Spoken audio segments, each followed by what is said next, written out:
In today's video, I'm going to teach you what makes a real song. A track sounds professional when it has a clear structure, a strong hook, a consistent genre, balanced production, clean vocals, and a solid length. Aim for at least 2 to 3 minutes so your ideas have room to breathe. We'll get there by planning with intention, guiding the generator clearly, and polishing the final result. Before you open Suno, decide on your creative lane. Pick a genre such as pop, R&B, rock, or Afrobeat. Choose whether you want male or female vocals. Lock in the mood, emotional, energetic, romantic, or dark, and define the theme, like love, heartbreak, motivation, or a party vibe. A simple statement is enough to steer everything that follows, for example, an emotional pop ballad about moving on. Next, map the song so it feels like a commercial release. Use a familiar sequence. Intro, verse 1, pre-chorus, chorus, verse 2, pre-chorus, chorus, bridge, final chorus, and outro.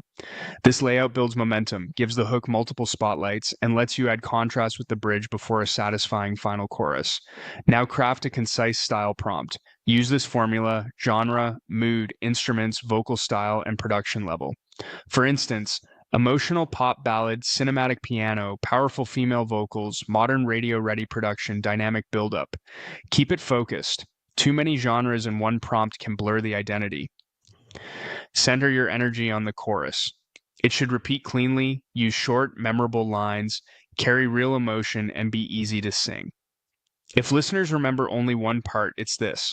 When in doubt, simplify the melody and wording so the feeling shines. After you generate, open the editor and refine. Replace flat verses with clearer storytelling, tighten any clunky phrasing, and strengthen the hook if it doesn't hit immediately. If the track is too short, extend sections to reach a comfortable runtime. Don't settle for the first pass. Small lyric and arrangement tweaks compound into a major upgrade. When the mix feels close, use remaster to add clarity. It's especially helpful if vocals sound muddy or the balance is off, and it won't change your structure, just the polish. Finally, export and add light mastering in a simple editor like Audacity, BandLab, or GarageBand. Gentle EQ to brighten the vocal and a touch of tasteful reverb can make the song feel finished. Keep the total length around 2 minutes 30 to 3 minutes, avoid overcomplicated lyrics, don't overload prompts, and generate multiple versions so you can compare and keep the strongest sections.